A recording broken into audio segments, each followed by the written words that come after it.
80s కుర్రకారును ఉర్రూ తొలగించి అప్పటి వరకు ఉన్న చలనచిత్ర రికార్డులను తిరగరాసిన ఆల్ టైమ్ ఎవర్ గ్రీన్ చిత్రం ప్రేమసాగరం. ఈ చిత్రంలో నటించిన నటీనటులు ఇప్పుడు ఎలా ఉన్నారో చూద్దాం.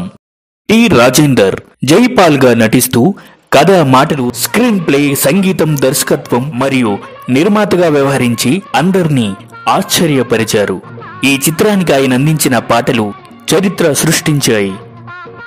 ఈ చిత్రంలో హీరోగా పరిచయమైన గంగా మొదటి చిత్రంతోనే ఘన విజయం సాధించి ఆ తర్వాత కనుమరుగైపోయారు.